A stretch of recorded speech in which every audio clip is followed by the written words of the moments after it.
Okay, so something that's pretty friggin' fascinating is this new documentary on Netflix. It's called The Volcano Rescue from Wakari.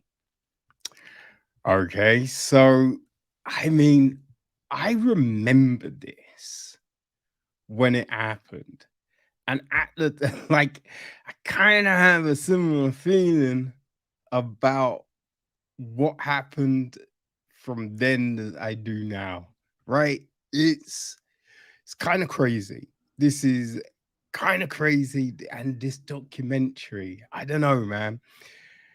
It's like seeing some of the footage from the time, you know. It- you just scratch your head. You scratch your friggin' head. It is bizarre to see. Right now, let's get to it. Okay, so the documentary is directed by Rory Kennedy. It is written by Mark Bailey and Dallas Brennan. Uh, it is produced by Bailey. Um, Also Kennedy. Justin Wilkes. Who else have we got here? Brennan, Sarah Bernstein. It is executive produced by Jennifer Davison, Leonardo DiCaprio, Brian Grazer, Ron Howard,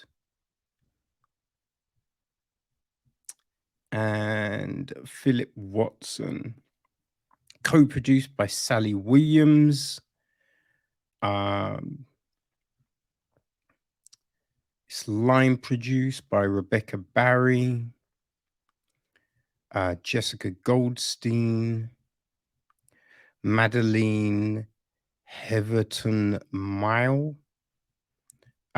Kate Lewin Hinberg, Catherine Madigan, and Maxine Rosenstratton. It is associate produced by Darcy Reister,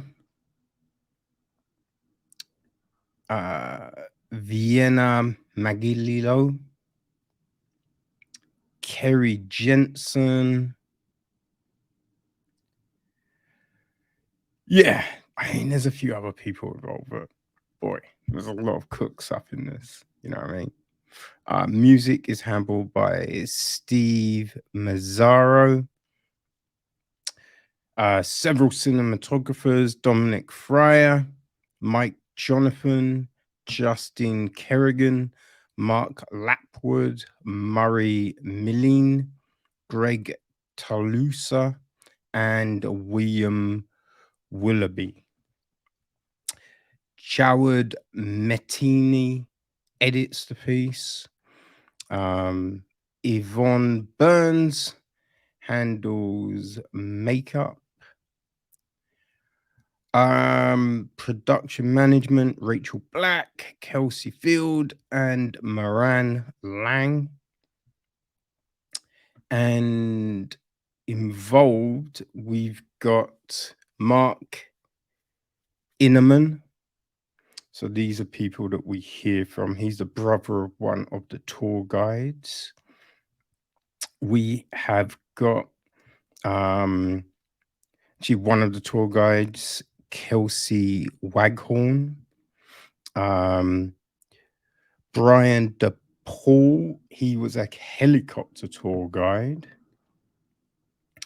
Um, One of the other tour guides' grandmother, um, she's Tipine's grandmother. She speaks. We've got um, Mark Law, Tim Barrow, who are commercial helicopter pilots who come and help. John Funnel is an airplane pilot who is helping with comms, trying to relay messages and everything like that. There's also um, some of the tourists that, boy, yeah, were on the island. So there's the Uris, Lauren and Matt, Jess Langford, who was there with his family, and Jeff Hopkins, who I think was there with his daughter. I think it was, but we only speak to him. There was a policeman from the local police force, Jason Herring, who was talking about, things from his side.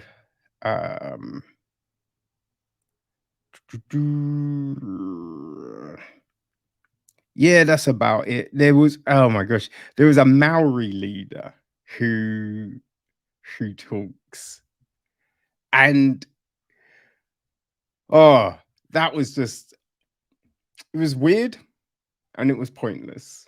Because with the Maori leader, it was just like I was actually at a funeral at the time, and I just got this sense come over me, and I knew something had happened. It was just like, what are we doing? What are we doing? Now, listen, people dying on this island is not a good thing. It's definitely a tragedy, right? Definitely a tragedy. And Jess Langford lost his parents and his little sister, right? I think she was 15. And that's just that's fucking rough, right? And especially the fact is, like, he finds out after waking up from a coma, you know? It's just, it's not good. It's not good. But what the fuck are these people doing going to a live volcano? It's like when people go to war zones, right? And it's just like, oh yes, we went to help. And it's just like, you're not in an army, you're not a diplomat. Why the fuck are you there? And then a lot of times these numbnuts get captured, and it's just like, why were they there? Why were they there? It's like that dum dum who went to Sentinel Island to preach the Bible and got shot, right? Don't really have any sympathy for that dude. You know what I mean? It's like, why are you going to a place where you're not meant to go? And the like everyone's talking, and I think a problem with something like this is you're not really gonna get honest you know what I mean, honest breakdowns or anything from anyone. And so everyone's talking, going, I mean, we didn't know it would be dangerous, you know? And but I think it's the Uris were talking about how it was described. And it's just like, oh, so we looked at the description. It's like, visit a live active volcano, right? And there was some other words used, and they're like, at no point did we think that was dangerous. And it's just like, yeah, live active, live active. Well, what part of that do you not think could be dangerous? Right now, what you want to see is a dormant volcano, right? If all of these people had gone to a dormant volcano and then things have got dicey, then you could be like, I mean, that's just crazy, right? That hasn't erupted in 200 years, and all of a sudden this happened. but everyone going knew it was live, right? And they said it had gone off in 2013 and 2016, right? This was 2019. So just from that, it's like every 3 years it had gone off, right? So you're just like, what are you doing? You know what I mean? Like it's gone off in 2016. That's, you know, these people are crazy. And they're talking about like these tour guides. These tour guides were there and, a friendly bunch, and they knew everything about the island. They did not know everything about the island. They clearly did not know everything about the island. And the other big thing, how the fuck do they get to be tour guides of something like this? I think this is the big thing, right? I think it's all well and good showing what happened, have people talk about what happened and all of that kind of thing. But I think the big question has to be asked, what kind of documentation, what kind of like licenses, experience do you need to do this shit, right? To claim to be a tour guide of something like this. Because at no point throughout did anyone say that any of these people were geologists, were volcanologists. I feel that's what you call volcano experts. I might be wrong, but volcanologist sounds correct, right? But none of them were that. And that's what I would be wanting if I was going to check something like that out, right? I'm not going with a fucking layperson, right? With someone that knows as much as they just scanned through a document, right? I want to go with someone that understands rocks, understands volcano life cycles, and the gases and everything that kind of go off. That's what I want to know, because they mention that they get to a point, and there's the top of the volcano, which is, I think they said it's usually blue, it's usually clear, but this time it was white, right? And you'd think an expert would go, okay, it's not meant to look like that.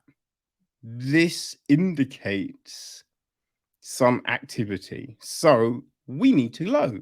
We need to leave right away. But no one was saying shit. Right now, as I said, right, this is the problem, because you have people talking about all of this after the fact. And so you have the person saying this and going, okay, so obviously what had happened was there'd been some activity and the ash had settled overnight or in the last few hours or something. Now, they didn't know that at the time, right? So it is people, what I mean, talking about this. But no, they're not. No one had a clue, right? They give people gas masks to go up to this volcano going, yeah, you can only spend a few minutes because the gases and everything are real corrosive and you don't want to breathe them in. They're dangerous, right? Why are you going there? Right? It's just the most insane thing that you have these people, going. But then that's the things, right? So because you have all of these people talking about like these incidents that had happened a few years ago, and it's just like, as soon as I heard a noise, I knew something bad was happening. And I'm just like, did you know? Right? Because if you were so nervous, so fearful, why did you go? right? Why did you go? You could have stayed on the boat, right? There was no reason for these people. And you had yeah, people go, yeah, I'm pretty a daredevil, right? And some of the things that they were like, oh yeah, I do this and I've done this, and it's just like, mm, I I don't know if I'm calling any of that really that crazy, right? None of it's that crazy. And I think the big thing again with this, it's an active volcano, right? It's hubris. People just were like, oh yeah, well, so nothing's gonna happen. Right? One of the tour guides, she's like, oh yeah, I knew the risks of going. And be like, okay, if you knew the risks, why was there no contingency? Right? Because there was no one knew what to do. There's no contingency. If there's a, you know what I mean? Like a kind of a fear, like, okay, if this ever happens, this is what we would do. But there's nothing. There's nothing. Which tells me no one looked and was like, I understand the risks. No, no one did. It's just insane, right? And they were talking to this pilot, right? Who John Fennell, who was there. He was in the air, heard what had gone down, and so he went to go and see what he could do to help. And so, because there's no real cell signal or anything like that, he was relaying information to the coast guards and stuff. And there's a bit where he's talking, he's like, I think when I saw the island, it was a sight of what nightmares are made of. And then he winks at the camera, and you're just like, oh, what the fuck? Like, what is happening here? It was just insane. It's just insane. Like, there's a load of people talking about, yeah, I fearlessly went and did this thing because what else you gonna do, right? And it was just talking, all the crazy. It, it's it's horrendous. As I said, look, it's a horrendous thing that went down. But all of these people knew what they were doing, right? That's where it gets super just insane to me. They all knew what they were doing and they went and did it, which does, as again, here's the thing, right? People dying is sad for sure. I can't feel bad for anyone because they all went and did it by choice. By choice, right? Who knows what choice that little 15-year-old, because if her mum and dad wanted to go, her older brother wanted to go, even if she didn't, I mean, she's kind of screwed, right? Like, I, because I highly doubt if 3 want to go and 1 doesn't, they're gonna, right, we're not gonna go. You know what I mean? And I don't think they're probably letting us stay in the hotel on a J's. So that's the one person who you think, did she have a choice? Everyone else, though, they had a choice. They had a choice. And they went and they did stupid shit. Now, what hopefully this kind of thing does is show people, stop with your stupidity, right? Stop with your, oh, let's take a photo for the gram. Don't do it. It's really not worth it. Really not worth it. The documentary itself, like, it's fine. It feels a bit too long. You know what I mean? Definitely feels a bit too long. Um, yeah, I feel it's about an hour and a half, right? About just over an hour and a half. Oh, yes. This is what it says about it, right? A close examination of the Wakari White Island volcanic eruption of 2019, in which 22 lives were lost. The film visually recounts a day when ordinary people were called upon to do extraordinary things, placing this tragic event within the larger context of nature, resilience, and the power of our shared humanity. I mean, right, in the context of nature, don't go to a live fucking volcano, right? That's it. Like this shared humanity, it's not. It's people scrambling to escape because they fucked up. They did some stupid shit. That's it, right? You've got white lettering on light backgrounds, which is just the most irritating, stupidest thing, right? Put people's names in a different color or have a you know block color behind the white black box. Boom. Now it's visible. It's a simple fucking thing, right? The fact that these dum-dums have watched this and gone, yeah, no, that works. When it's just like, it clearly does not, right? At the beginning, there's a lot of, tension music behind people describing stuff. And you're just like, we don't need that, right? These people were there as a volcano erupted, right? If that's not going to have people be like, yo, what are they saying?